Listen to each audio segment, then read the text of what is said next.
کھانا ہے جس کو آج کل قوالی خانہ بنا دیا گیا ہے۔ آپ جب خواجہ اجمیری رضی اللہ تعالیٰ عنہ کے دربار میں حاضر ہونے کے لیے جاتے ہیں تو دو دیگ ہے، ایک دائنے دیگ ہے اور ایک بائیں دیگ ہے۔ اس دائنے دیگ کے جانب میں جو قوالی خانہ ہے وہی دراصل میں مدرسہ معینیہ تھا، جہاں صدر الشریعہ علیہ رحمت رضوان پڑھایا کرتے تھے۔ جس درسگاہ میں بیٹھ کر کے حضور حافظ ملت علیہ رحمت رضوان نے علم دین حاصل کیا ہے، یہ وہی درسگاہ ہے جس درسگاہ کے فیض یافتہ حضور مجاہد ملت علیہ رحمت رضوان ہے۔ دارالعلوم معینیہ میں حضور مجاہد ملت علیہ رحمت رضوان نے علم دین حاصل کیا، اور اس کے بعد آپ وہاں سے فارغ ہونے کے بعد آپ سید نعیم الدین مراد آبادی صدر الافاضل رضی اللہ تعالیٰ عنہ کی بارگاہ میں حاضری دیتے ہیں اور ان سے بھی اکتساب علم حاصل کرتے ہیں، فیض علم سے مالا مال ہوتے ہیں۔ اور اس کے بعد جب آپ فارغ ہو جاتے ہیں تو فارغ ہونے کے بعد سب سے پہلے آپ وہی دارالعلوم نعیمیہ جو مراد آباد کی سرزمین پر آج بھی موجود ہے، سب سے پہلے وہیں درس دیتے ہیں، سب سے پہلے وہیں سبق پڑھاتے ہیں، اور وہیں کے مدرس میں آپ کا انتخاب کیا جاتا ہے۔ وہاں سے پھر آپ الہ آباد کی سرزمین پر آتے ہیں۔ الہ آباد میں جس مدرسے میں آپ نے داخلہ لیا تھا، جس کا نام دارالعلوم سبحانیہ تھا، اسی کے صدر المدرسین منتخب کر دیے جاتے ہیں، اور آپ وہاں پر علم دین کی شمع کو روشن کرتے ہیں اور علم دین کو وہاں پر تقسیم کرتے ہیں، اور لوگ آپ کی بارگاہ میں آ کر کے فیض حاصل کرتے ہیں، اور کما حقہ دین کا جتنا علم ہوتا تھا اسے حاصل کرنے کے بعد عالم اسلام میں پھیل جاتے ہیں اور ہندوستان کے کونے کونے میں جا کر کے دین کی خدمتیں کرتے ہیں۔ عزیزان ملت اسلامیہ، حضور مجاہد ملت علیہ رحمت رضوان کے اساتذہ کو دیکھا جائے تو اولیاء اللہ بھی ہے اور بزرگان دین بھی ہے، علماء صالحین بھی ہے، اور کبار علماء میں ان کا شمار ہوتا ہے، جن سے میری مراد حضور صدر الشریعہ مصنف بہار شریعت مفتی امجد علی گھوسوی رحمت اللہ تعالی علیہ ہے، صدر الافاضل جو خزائن العرفان جو اعلیٰ حضرت علیہ الرحمت رضوان کے کنز الایمان کے ترجمے پر جنہوں نے تفسیر لکھی ہے، اس خزائن العرفان تفسیر کے جو مصنف ہے جنہیں صدر الافاضل کہا جاتا ہے، سید نعیم الدین مراد آبادی رحمت اللہ تعالی علیہ، یہ بھی آپ کے اساتذہ میں سے ہیں، اور اس کے ساتھ ساتھ سید ظہور حسامی مانک پوری رحمت اللہ تعالی علیہ، وہ بھی آپ کے اساتذہ میں سے ہیں، اور عزیزان ملت اسلامیہ حضرت عبد الکافی الہ آبادی رحمت اللہ تعالی علیہ، یہ بھی آپ کے اساتذہ میں سے ہیں۔ ان اساتذہ کی زندگیوں کو پڑھ کر کے یہ سمجھ میں آتا ہے کہ ان کے زمانے میں ان سے بڑا عالم دین نہیں ملتا ہے، اپنے زمانے کے علماء میں ممتاز نظر آتے ہیں، ہر اعتبار سے ممتاز نظر آتے ہیں۔ اور عزیزان ملت اسلامیہ، حضور مجاہد ملت علیہ الرحمت رضوان حضور اشرفی میاں سے بیعت تھے، اور اسی کے ساتھ ساتھ اعلیٰ حضرت علیہ الرحمت رضوان کے جو بڑے صاحبزادے ہیں جن کو حجت الاسلام کہا جاتا ہے، حضرت حامد رضا خان رحمت اللہ تعالی علیہ، جو اعلیٰ حضرت علیہ الرحمت رضوان کے بڑے صاحبزادے ہیں، ان سے آپ کو خلافت و اجازت ملتی ہے، اور دیگر بزرگان دین سے آپ کو خلافت و اجازت حاصل ہوتی ہے، اور اپنے پیر و مرشد کا آپ کتنا احترام کرتے تھے، ان کی کتنی عزت کیا کرتے تھے، اس واقعے سے آپ کو سمجھ میں آ جائے گا۔ حضور مجاہد ملت علیہ الرحمت رضوان ایک مرتبہ بریلی کی سرزمین پر تشریف لے جاتے ہیں، وہاں سے جب واپسی ہوتی ہے تو آپ کو اسٹیشن جانا تھا، اور جب اسٹیشن جانا تھا تو اسٹیشن پر جانے کے وقت آپ نے ایک رکشہ کیا، اور رکشہ چلانے والا ایک مسلمان شخص تھا۔ حضور مجاہد ملت علیہ الرحمت رضوان اس کی سواری پر بیٹھ جاتے ہیں، اور بیٹھنے کے بعد آپ پوچھتے ہیں کہ اے رکشہ والے، یہ بتاؤ کہ تمہارا نام کیا ہے؟ اس نے کہا کہ آپ کو نام سے کیا مطلب ہے، آپ کو تو اسٹیشن تک جانا ہے، میں آپ کو وہاں تک چھوڑ دوں گا، جو میری مزدوری بنے گی آپ وہ مزدوری مجھے دے دیجئے گا۔ لیکن حضور مجاہد ملت علیہ الرحمت رضوان نے پوچھا کہ بتاؤ تمہارا نام کیا ہے؟ تو اس نے کہا میرا نام حامد رضا ہے۔ حضور مجاہد ملت علیہ الرحمت رضوان اس کے رکشے پر اپنا قدم رکھ رہے تھے کہ آپ نے قدم کو کھینچ لیا۔ لوگوں نے پوچھا کہ حضور اس بڑے مجمع میں جہاں آپ کے مریدین بھی ہیں، آپ کے خلفاء بھی ہیں، آپ کے چاہنے والے بھی ہیں، آپ اس رکشے پر بیٹھ کیوں نہیں رہے ہیں؟ حضور مجاہد ملت علیہ الرحمت رضوان نے فرمایا ان کے آنکھوں سے آنسو جاری ہے. آپ فرماتے ہیں کہ میرے پیر و مرشد کا نام ہے حامد رضا خان ہے. میں یہ سوچ رہا ہوں کہ کل قیامت کے دن اگر میرے پیر و مرشد نے پوچھ لیا کہ تم میرے نام میں میرے ہم نام رکشہ والے کے پیچھے بیٹھ گیا تو میں انہیں کل قیامت کے دن کیا جواب دوں گا؟ اللہ اکبر مسلمانوں. اور جو مزدوری ہوا کرتی ہے اسٹیشن سے لے کر اسٹیشن تک کی, اس مزدوری میں 1 روپیہ بڑھا کر اسے دیتے ہیں اور کہتے ہیں کہ میں اپنے پیر مرشد کی اس تعظیم میں تمہیں 1 روپیہ بڑھا کر کے تمہاری جو مزدوری ہوتی ہے دے رہا ہوں. یہ حضور مجاہد ملت علیہ رحمت رضوان کی الفت و محبت تھی,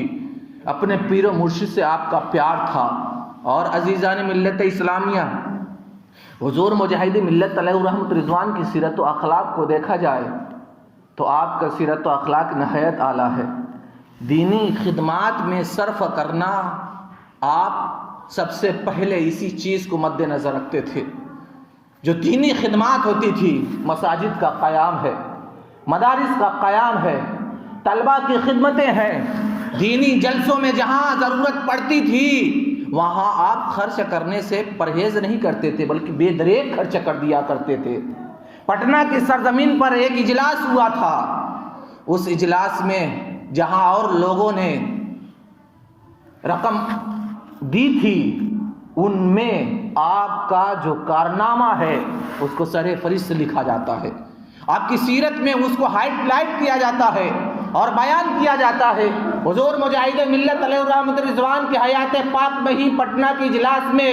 جو جلسہ ہوتا ہے اس جلسے میں حضور مجاہد ملت علیہ الرحمت رضوان گھر سے جب تشریف لے جاتے ہیں پٹنہ کی اجلاس میں تو آپ نے اپنی بیوی کا جو زیور تھا ان تمام زیوروں کو لے کر کے آپ پٹنہ کی سرزمین پر اجلاس میں آپ شرکت کرتے ہیں اور جو وہاں کے منتظمین تھے انہیں دیتے ہیں. تو ان منتظمین نے کہا کہ حضور ہم اس کو نہیں لے سکتے, ہمیں معذور رکھیے. لیکن حضور مجاہد ملت علیہ الرحمت رضوان نے ارشاد فرمایا کہ اب یہ زیور گھر سے نکل چکا ہے, واپس گھر نہیں جا سکتا, اس لیے آپ لوگوں کو اسے قبول ہی کرنا پڑے گا. حضور مجاہد ملت علیہ الرحمت رضوان نے انہیں بشوق اسے دے دیا اور ان لوگوں نے اسے قبول کر لیا. اور اس پٹنہ کی اجلاس میں جو دینی جلسہ تھا ضرورت کے مطابق اس وقت وہ جلسہ رکھا گیا تھا, اس میں حضور مجاہد ملت علیہ الرحمت رضوان نے اپنی بیوی کے اس زیورات کو دے کر کے یہ پیغام دے دیا کہ دینی کام میں اگر ضرورت پڑے تو اپنا مال بھی دے دینا, اپنی جان بھی دے دینا, اور اگر بیوی کے زیور کی ضرورت پڑے تو اسے بھی قربان کر دینا. اور مبارک پور کے لوگوں نے تو یہ بخوبی انجام دیا ہے. جب الجامعۃ الاشرفیہ کی تاسیس ہو رہی تھی, جب اس کی تعمیر ہو رہی تھی, جب اس کی بنیاد رکھی جا رہی تھی, اس وقت کے مبارک پور کے آپ چندے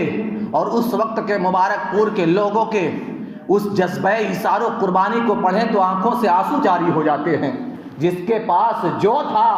سب حضور حافظ ملت علیہ الرحمت رضوان پر قربان کرنے کے لیے تیار تھے. آپ پڑھیں تو اس کو مطالعہ کریں, قسم خدا کی مبارک پور کی پوری وہ ہسٹری آپ کے سامنے آ جائے گی کہ کس خون جگر سے ہم نے الجامعۃ الاشرفیہ کو پروان چڑھایا ہے. اور عزیزان ملت اسلامیہ, حضور مجاہد ملت علیہ الرحمت رضوان طالبان علوم نبویہ سے کتنی محبت کرتے تھے اسے بھی سنتے ہوئے چلیے. حضور مجاہد ملت علیہ الرحمت رضوان خود بھی عالم دین تھے, انہوں نے خود بھی مدرسے میں پڑھائی کی تھی. وہ جانتے تھے کہ طلبہ کتنی مشقتوں کے بعد علم دین حاصل کرتے ہیں. انہیں پتا تھا کہ طلبہ کس محنتوں کے ساتھ علم دین حاصل کرتے ہیں. انہیں معلوم تھا کہ کتنی مشقتوں کے بعد علم دین حاصل کیا جاتا ہے. اللہ کے حبیب صلی اللہ تعالی علیہ وسلم نے ارشاد فرمایا, خیرکم من تعلم القرآن وعلمہ, تم میں کا بہتر وہ ہے جو قرآن کو سیکھے اور سکھائے. طلب العلم فریضۃ علی کل مسلم بتایا گیا ہے, اور یہ بھی کہا گیا اطلب العلم ولو کان بالصین, علم دین حاصل کرو اگرچہ تمہیں دور دراز ملک چین کا بھی سفر کرنا پڑے. اور یہ بھی بیان کیا گیا ہے کہ اطلب العلم من المہد الی اللحد, کہ ماں کی آغوش سے لے کر کے قبر کی کوٹھری تک علم دین حاصل کرو. عزیزان ملت اسلامیہ, یہ تمام چیزیں علم اور علماء کی فضیلتیں حضور مجاہد ملت علیہ الرحمت رضوان کی نگاہوں کے سامنے تھی. اس لیے جب آپ مدرسہ سبحانیہ میں صدر المدرسین منتخب ہوتے ہیں تو آپ کا یہ معمول تھا کہ کبھی کبھی آپ بچوں کو تحفہ تحائف بھی دیا کرتے تھے. ان کو رقوم کی ضرورت ہوتی تھی, انہیں پیسے کی ضرورت ہوتی تھی تو اسے بھی دے دیا کرتے تھے, اور کبھی کبھی ان کی دلجوئی بھی فرمایا کرتے تھے. اور دلجوئی کرتے ہوئے حضور مجاہد ملت علیہ رحمت رضوان کی تو شان یہ تھی کہ آپ کسی خادم کو بھیجتے اور بھیجنے کے بعد اسے بازار جاتا, وہ خادم بازار جاتا اور جانے کے بعد موسم کے اعتبار سے وہ پھل کو خریدتا, پھل فروٹ کو لے کر کے آتا, اور حضور مجاہد ملت علیہ رحمت رضوان جب انہیں بلاتے تھے تو بلانے کے بعد ایک ایک بچے کو وہ پھل فروٹ دے دیا کرتے تھے اور تقسیم کر دیا کرتے تھے. اور جو طالبان علوم نبویہ ہوا کرتے تھے, جو علم دین حاصل کرنے والے وہ بچے ہوا کرتے تھے, طالب علم ہوا کرتے تھے, اسے پا کر خوش ہو جایا کرتے تھے. یہ پیار تھا ان کا, یہ محبت تھی علم سے اور علم حاصل کرنے والوں سے. اور عزیزان ملت اسلامیہ, حضور مجاہد ملت علیہ رحمت رضوان کا تقویٰ دیکھیے, ان کی طہارت دیکھیے, ان کی زندگی دیکھیے. ان کی زندگی کا ایک اہم باب یہ ہے کہ آپ تقویٰ میں عتم تھے اور آپ شریعت کی نہایت پاسداری کیا کرتے تھے, آپ شریعت کی پابندی کیا کرتے تھے. آج سردی کا موسم چل رہا ہے, سردی کے موسم میں کوششیں یہ ہوا کرتی ہے کہ پانی گرم کر کے وضو بنایا جائے, کیونکہ ٹنکیوں میں جو پانی ہوا کرتا ہے اور جو پانی پہلے سے جمع کیا ہوا ہوتا ہے اس پانی میں نمی آ جاتی ہے, ٹھنڈک آ جاتی ہے, ٹھنڈک کی وجہ سے بہت پریشانی ہوتی ہے. لیکن قربان جاؤ, حضور مجاہد ملت علیہ رحمت رضوان کی شان تو یہ تھی کہ آپ کے تعلق سے یہ بیان کیا جاتا ہے اور یہ روایت مشہور ہے کہ گرم پانی موجود ہوتے ہوئے بھی حضور مجاہد ملت علیہ رحمت رضوان اس گرم پانی سے وضو نہیں کیا کرتے تھے, اس لیے کہ اللہ کے حبیب صلی اللہ تعالی علیہ وسلم نے ارشاد فرمایا, آقا کریم صلی اللہ تعالی علیہ وسلم نے گرم پانی سے وضو کرنے کو منع فرمایا ہے. گرم پانی سے وضو کرنے کو اللہ کے حبیب صلی اللہ تعالی علیہ وسلم نے منع فرمایا ہے. اس لیے حضور مجاہد ملت علیہ رحمت رضوان یا تو تازے پانی سے وضو بنایا کرتے تھے, یا تو جو پانی پہلے سے ہی جمع ہوا کرتا تھا اس سے آپ وضو بنایا کرتے تھے. اللہ اکبر مسلمانوں, یہ تقویٰ و طہارت ہے اور یہ شریعت کی پاسداری ہے اور یہ شریعت کی پابندی ہے. اور حضور مجاہد ملت علیہ رحمت رضوان کی انکساری کا یہ عالم تھا, آپ کے تواضع کا عالم یہ تھا کہ آپ کا کوئی چاہنے والا, آپ کا کوئی مرید, آپ کا کوئی خلیفہ, آپ سے عقیدت رکھنے والا آپ کی بارگاہ میں آتا اور آپ کی دستہ بوسی کرتا, آپ کے ہاتھوں کا مصافحہ کرتا اور اسے چومنے کی کوششیں کیا کرتا تھا. حضور مجاہد ملت علیہ رحمت رضوان جیسے ہی وہ ہاتھ کو چومنے کی کوشش کرتا آپ بھی جھک کر کے اس کے ہاتھوں کو چوم لیا کرتے تھے. یہ انکساری تھی, یہ آپ کی تواضع تھی کہ حضور مجاہد ملت علیہ رحمت رضوان کا مصافحہ اگر کوئی ہاتھ کا مصافحہ اگر کوئی کرتا تو اس کے ہاتھ کو بھی چوم لیا کرتے تھے. اللہ اکبر مسلمانوں, یہ ہمارے علماء دین ہے, یہ بزرگان دین ہے, یہ اولیاء اللہ ہے. اور حضور مجاہد ملت علیہ رحمت رضوان 8 مرتبہ جیلوں کا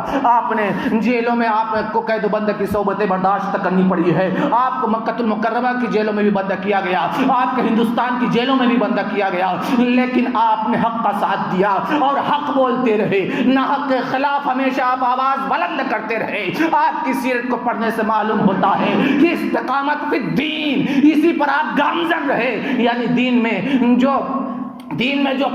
تقویت ہونی چاہیے, دین پر جو قائم رہنا چاہیے, جو صحیح معنی واعتصموا بحبل اللہ جمیعا کا فرمان صادق آتا ہے تو ہمیں دیکھنا چاہیے حضور مجاہد ملت رضی اللہ تعالیٰ عنہ کی سیرت پاک کو, واعتصموا بحبل اللہ جمیعا کے آپ اکثر نظر آ رہے تھے. اور عزیزان ملت اسلامیہ, حضور مجاہد ملت علیہ رحمت رضوان کی شان بہت ہی عرفہ و اعلیٰ ہے. آپ کے بے شمار خلفاء بھی تھے, آپ کے مریدین بھی تھے. آپ کے خلفاء میں, آپ کے مریدین میں مفتی عبدالرب, مفتی نظام الدین رضوی بلیابی, قاری مقبول حسین حبیبی, علامہ مشتاق احمد نظامی, ماہر ہفت لسان, مولانا عاشق الرحمان علیہ رحمت رضوان اور دیگر لوگ موجود تھے. یہ سارے کے سارے لوگ وفات پا چکے ہیں, وصال کر چکے ہیں اور اپنے زمانے کے آفتاب و مہتاب تھے. حضور مجاہد ملت علیہ رحمت رضوان نے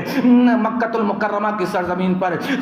کعبہ کے امام کے پیچھے آپ نے نماز نہیں پڑھی, مدینہ منورہ کا جو امام تھا، مسجد نبوی کا جو امام تھا، وہ وہابی تھا، دیوبندی تھا. آپ نے بربلا وہی مسجد نبوی میں کھڑے ہو کر کے آپ نے ارشاد فرمایا اس کے پیچھے ہم نماز نہیں پڑھ سکتے، اگر ہم اس کے پیچھے نماز پڑھیں گے تو ہماری نمازیں نہیں ہوں گی. اور بحث و مباحثہ ہوتا ہے. اس وقت کا جو مکہ کا جو سب سے بڑا عالم دین تھا وہابیوں نجدیوں کا، وہ آپ سے بحث و مباحثہ کرتا ہے. حضور مجاہد ملت علیہ رحمت رضوان نے اس کا رد فرماتے، اس کا جواب دیتے ہیں، اسے نوٹ بھی کیا جاتا ہے، رقم بھی کیا جاتا ہے، یہاں تک کہ اللہ نے آپ کو فتح و نصرت عطا فرمائی اور حضور مجاہد ملت علیہ رحمت رضوان کو فتح و نصرت حاصل ہوتی ہے. اسی لیے شاعر نے کہا ہے جس نے جیلوں میں روزے پہ روزے رکھا اس مجاہد ملت پہ